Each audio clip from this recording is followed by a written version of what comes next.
So I pulled this thing out. I expected it to be plugged up, but it's clean. And I went on Rock Auto. I had ordered this one and this one.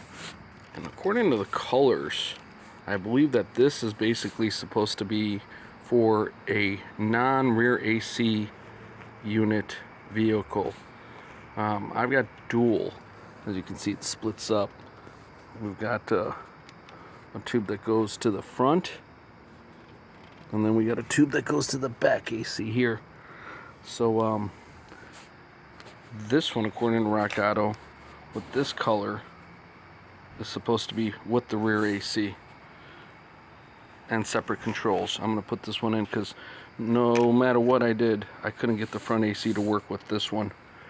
And I expected this to be all plugged up, but it's not.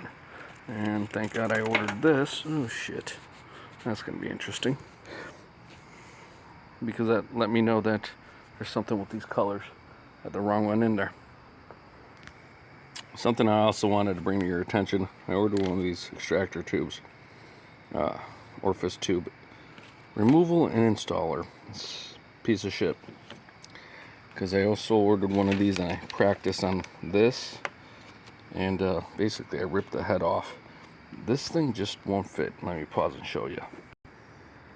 So if you install this, you can't rotate it because there's a cross on it, okay? In this direction, it just doesn't make any sense. You can't lock it in. Put it in like this, you still can't rotate it. I guess it was supposed to like slide off. I don't know where the fancier one, but I got one where it's the $28 one where it's got the replaceable or exchangeable fronts, and both of them are just nonsense. The shit don't work. It won't bite down. It won't pick up because these are all at the same plane. There's no notch, so you can't really rotate them.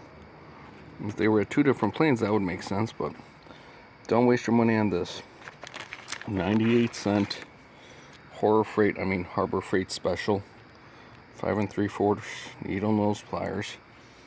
I got a mirror back there. Stuck it in. Grabbed it by one of these sides and came out really easily. You just really need a narrow set of needle nose to actually go down into this tube. Don't waste your money on this thing, because this is garbage. And so is every other tool, from what I noticed. They just don't permit you to rotate because of these not having tabs.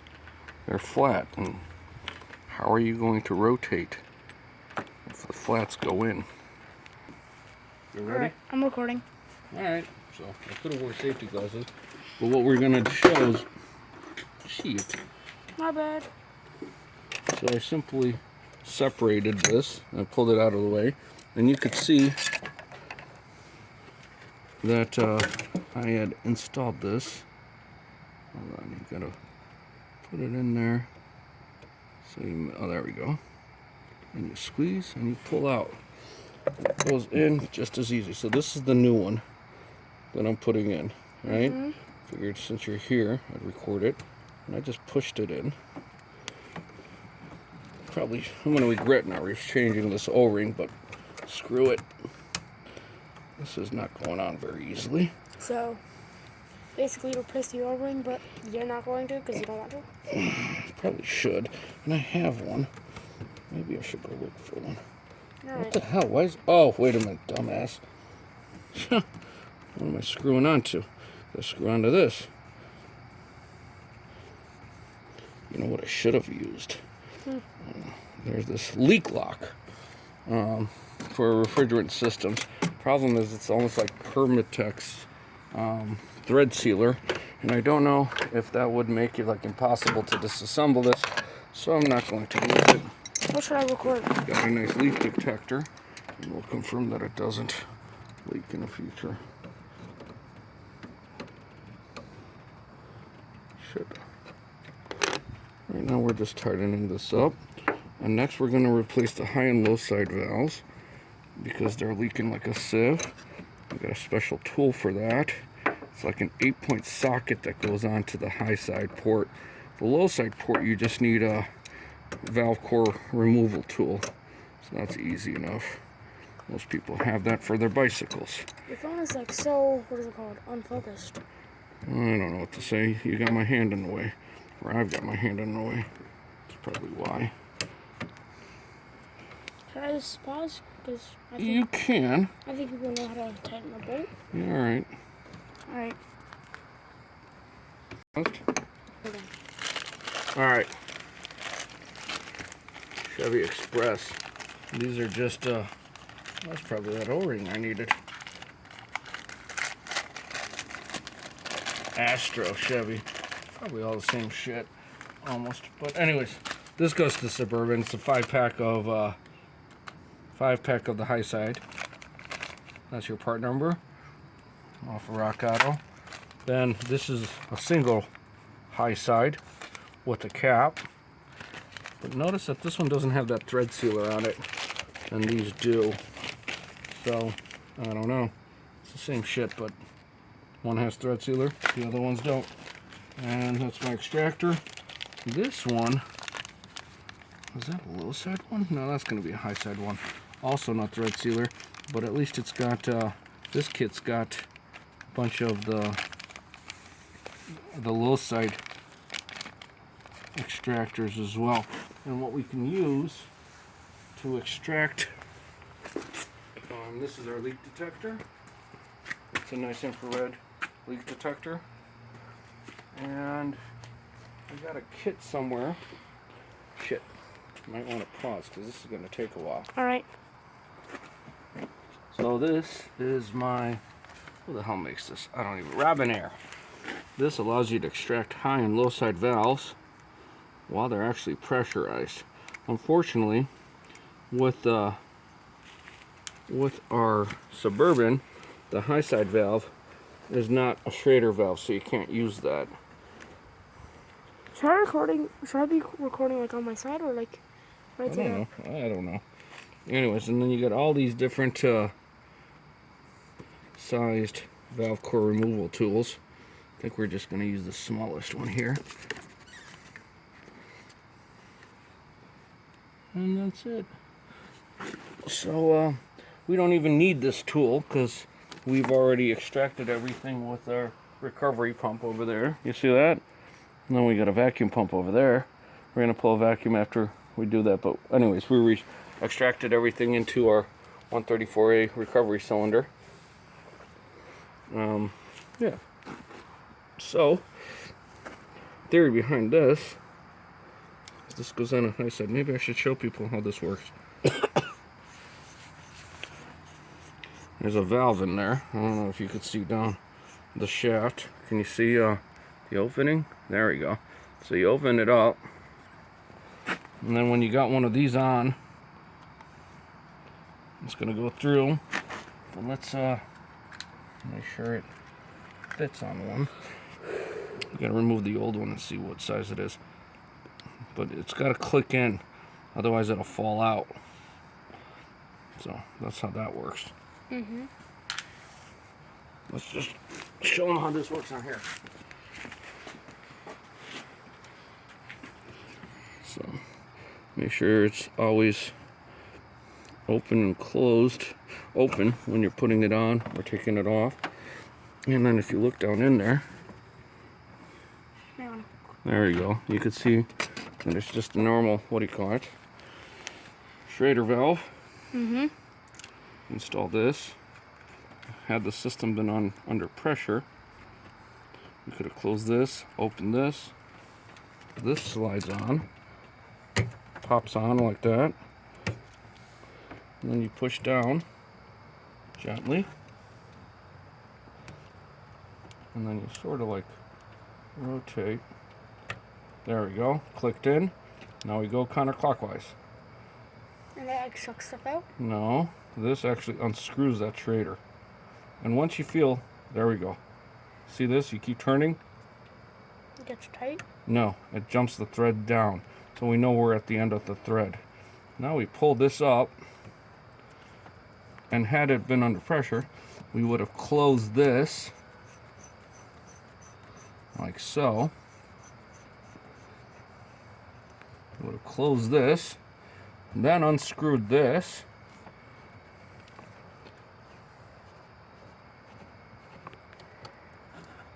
And we would have had our leaking valve. So this is basura, garbage, schmitch. Yeah, that's fun. Basura. Yeah. Throw this in the recycling bin because it leaks. Or we can use it for a bicycle tire. Because the pressures on the bike tire is 32 psi, where here probably goes to over 150 or so, because the high side's 250. Oh shit. Shouldn't have thrown that out. You know why? Why? Because now we don't know what the size was. Are we go fishing for it? No, we'll just take one out of this kit. It's so hard for your camera to focus. Yeah, I know. We'll just take one out of this kit. I wonder if this high side valve has a thread locker on it. No, it doesn't. But then again, there's an O-ring, so what's the point? I don't know why they do the thread locker. Skizzers? What the heck is a skizzer? It's like scissors, but they're fancier. That just looks like, oh my gosh, it's so bright now. That's probably why you can't focus. Also, yeah. Yeah. I wonder if this was the O-ring I could have used for that. That looks like an O-ring that was for that metering device. Shit, I probably should just put that on. It's not focusing because it's too bright. That's alright. Anyways. So we used our number one. It's like 90% of the cars just use this one. Universal almost. Almost. And had it been under pressure, we would have had that. We would have put that on here. Screwed that on nicely and tightly.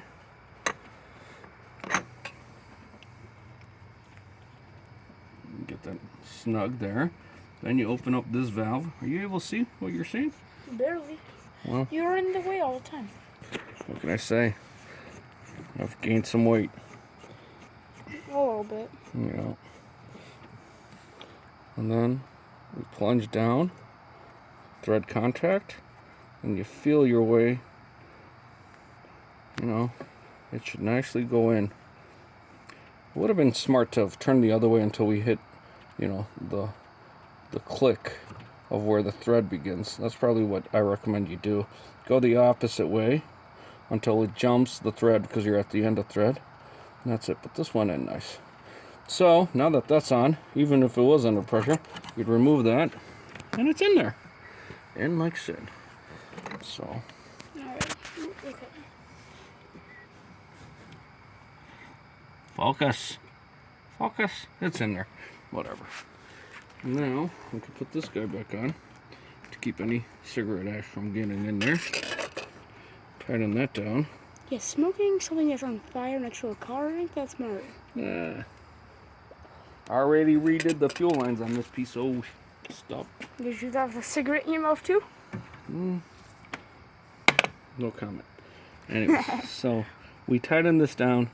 Now we gotta do this guy. And this requires a special tool.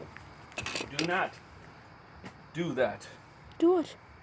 Do not do that with one of these adjustables, because it's an oddball size. You can't get any metric or standard size sockets to fit. So Maybe we should do this in the day, you know? It records better. probably, but we do stuff outside. We work on other stuff during the day, so we can't do this. Oh shit! I just closed the valve on this. That wasn't smart. What does that do? Probably nothing good. That goes there. That goes there. But hopefully nothing bad. Yep. Then we can close this so it can fit into the Sorry, sponge. I wasn't getting the shot. Don't worry about it. I don't know what I'm doing. Grab an air kit. And now, the high side. Here, It's a 134A high side hex socket. Now this guy goes right over these. I want to use one of these 5. Because I like the fact that they've got some kind of thread locker on there. Although, like I said, I don't think it's required because there is, what's it called? An O-ring there. Yeah. I wonder how low I wonder, like, what's the best thing? I'm putting it at, like, -2 brightness so that I can actually see stuff. Okay. So check this out. It's an 8-point socket. It's an 8-point socket. And it just goes over this first one. Maybe if I had a deeper one. They do sell a deeper one, but I think that's for the low side because the low side goes even higher. If you look, oh shit, the socket isn't even labeled. My God, the Chinese didn't even bother labeling this. But usually it says 134H. H for high side. So now you're going to pause because we're going to have to get a wrench. Alright. And then, alright, so here's the thing. You see? That bottom portion of this, that bottom portion is actually what stays part of the tube. So we could put a backer wrench here so we don't screw up the line. And then we drop this down on top. And we pray to God that nothing shears. Here we go. Boom. That was easy. Not much torque on that either. You gotta remember that. This is jadosvo. Garbage. Jadosvo, yes, he's translating for you. Oh, that's crap. Probably clean that out. We speak Polish. Yeah, a little bit. That's garbage. Oh my gosh, this like, look at this freaking O-ring, how much it swells up. The oil. Anyways. It's like a sponge. Yep, it actually does swell up. Yeah, look at how bad that is. That's all flattened out. This is all rounded. Since you're always recording videos and I kind of want a camera, can you get me a camera? What the hell? You got a cell phone, dude? It's not a good camera. Dude, are you kidding me? You got a better phone than I do. Okay, so that's on. And now, backup wrench. And we're going to barely torque this down because the other one was barely torqued down. That's probably even more than was on there. Okay, so we're done with that. Next, what do we do next? I got no clue. Huh? I got no clue. I just got here. You're going to learn. I got here like 5 minutes Next, we're ago. going to pull a vacuum. We're going to put some dry nitrogen in here. And we're going to drive around and see if it leaks out. So that goes on. Oh, shit. Coupling wasn't open. I just installed it with the... Not good. What'd you break this time? Well, we'll see if we broke it, but we got like 4 more. Sure, if you broke it, I'm gonna be annoyed. I'm going to be more annoyed, but we're going to find out with the dry nitrogen. Alright. Plus, that's going to help us kind of condition the filter dryer. You pausing? Yeah, sure. Pause. Alright, taking this tank off my scale. Doesn't mess up my calibration. When you cut a vacuum pump on an extension cord, usually it doesn't have enough initial torque. So you gotta introduce some air when you turn it on so it turns over, and then you screw that on and then undo the gauges. Ooh, look at all that. Ooh, that's pretty good.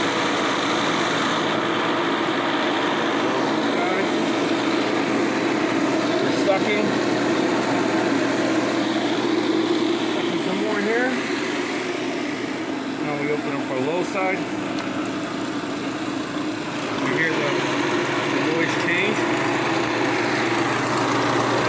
On my low side until there's like negative 28 inches of mercury right here. When this goes to negative 28 inches of mercury, that's pretty much the theoretical limit for a mechanical gauge. After 28 inches of mercury, if we were doing a 3-digit refrigerant, which was actually 134A is 3-digit, which means it goes on POE, polyester oil. Then you use a micron vacuum gauge. This is the old shitty one that I found. This basically starts telling you what the vacuum level is below 28 inches of mercury. Because even if your gauge is still 30, a mechanical gauge can't read really read 30 because it's outside of what they're supposed to operate. Yep. So honestly, what I should have done is I should have left that tool on there, and we should have sucked out without that valve port, because that would have been a lot quicker. Because right now it's got to go through that small little tiny Schrader valve, which is kind of crap. Here, let's just open up the high side and screw it. Alright, they're both open. We'll come back in 5-10 minutes. This is minus 28 or below. That's how these harbor borer freight gauges are calibrated. They're probably not very well calibrated. But then we're going to pressurize with dry nitrogen, and we're going to drive around with that for a day or two. Let that stuff suck whatever moisture's in that desiccant pack of that accumulator, and we should be good to go. Alright, boss? Yeah, why not? Alright, so basically, it's already past, it's been like 10 minutes actually, but it's south of 28. It's actually saying 30, but like I said, mechanical gauges can't tell you 30. It's only down to 28. And then we don't know where our super dry nitrogen is, but we found a bottle of just nitrogen compressed for HVAC. And so that's that. Brand new bottle. Now we're going to close our valves here. Start with high side. Close the high side. Close the low side. So now that system's isolated. We can turn this off. Oh, there's the switch. There's the switch. I didn't see that. I thought you were just like poking at This it. thing's like 8 CFM. It's pretty badass. What's CFM? Cubic feet per minute. It's pretty quick. Can you stop shining the light on it? It's so hard I can't see it. All right. Oh, see? It says TES 8 CFM right here in the front. Move your hand. Dude, you're like way too close. TES 8 CFM. That's a pretty monster pump. You know what's really cool about this pump? What? If there's oil or debris that it's sucking out, it separates them here. That's cool. See that? What's in there? That's oil. Why is it oil? Every refrigerant system has oil in it. Alright. The actual refrigerant is what actually propels the oil. So you need refrigerant in a system for it to circulate, because there's no oil pump. There's just a compressor which compresses a gas refrigerant into a liquid refrigerant. But without the refrigerant in the system, there's nothing to drag the oil. So you'd burn up a compressor if you didn't have these fancy little switches which prevent the compressor from kicking on. If the pressure's too low, this prevents the compressor from kicking on. So it's got to be like over 30 psi, I believe, is what it is on a Chevy. And then in running condition on the low side, 35 is basically where you want to be at with the compressor running. Okay, so before anything leaks out, here we go. Turn this on. Yo, why is your camera like on ice skates? Uh-oh, we got a leak somewhere. Right here. Shit. What the hell does that mean on ice skates? Like the camera moves like let's say you move the camera, like you shake it, it like moves slowly. How am I leaking here? Well, at least for that Shit, one moment. I'm still leaking. What are you doing? There's something wrong. Why? Because I'm leaking right here at the connection. Either there's dirt on the O-ring inside. You did the testing. Shit, what happened here? I didn't do any tests yet, but I could hear You it did this thing leaking. and to get it out. No, what do you call it? I purged it out by, opening, cracking the valve. Yeah. Oh, there's no O-ring on this. What Maybe the it's hell? on that. That's odd. That's not supposed to do that. There is no O-ring. This is supposed to match up to that. By the way, this is a left-handed thread, which is kind of interesting because usually, is this a left-handed thread? Hold on. Lefty loosey, righty tighty. Oh, this is right-handed. Left-handed thread would have little triangles on the nut. That's how you know you got a left-handed thread for the regulator. Is that like standard for everything in the world? No, it's just for like, well, yeah, probably, because I saw the little triangles on the mower deck for the King brush cutter, and I know the oxygen is left-handed. Let's see what the hell's going on here. Fuck! That thing's leaking like a sieve. What does that even mean? Do you hear it? Yeah, it's leaking. It's not supposed to be. I'm gonna lose all my gas just trying to get this thing on. Alright, let's try to rotate this. Maybe we could seat it a little bit. What happened though? Well, because it's brass against brass, I'm gonna have to. Oh, so it's like. The seal is brass against brass. So it's not good? Well, no, that's the way it's intended to be. Kind of went down on it this time. It's still fucking making shit. All right, pause. I'm gonna get another regulator. In the wonderful world of Mark, we have like 5 of everything. Some of them are even brand new. Look at that. That's brand new. Except everything that's needed in the house. What are you talking about? I need a regulator. I got another one. We're almost out of toilet paper. We need to go buy some. Dude, I was at Costco today. Why didn't you tell me? I didn't know. Shit. You guys are... I think we're out of toilet paper because like we only got 1 roll in the bathroom. Holy cow. You checked on the shelves next to the downstairs laundry room? No, not yet. Well, that's where I keep it. Okay. There should be an inventory there. Yeah, probably. We're in a 3rd bathroom tub. Okay. Okay. That's that. When are we going to fix that bathroom? When we redo the kitchen because they're going to move a wall. Oh, my. Well, talk to Mom. She's the one that invented that whole idea. I was happy with everything the way it was. Okay. Ooh. I'll be happy on my yacht. Yeah. I'll be happy on your yacht if you get one. I know you would be. I prefer a Learjet over a boat, though. A what? I prefer a Learjet, something that flies over something that floats. Yeah, how about a helicopter? Well, that flies too. And that flies vertically. The license to that is really expensive. All right, so cheaper here we than go. Jet though. Shh. Dude.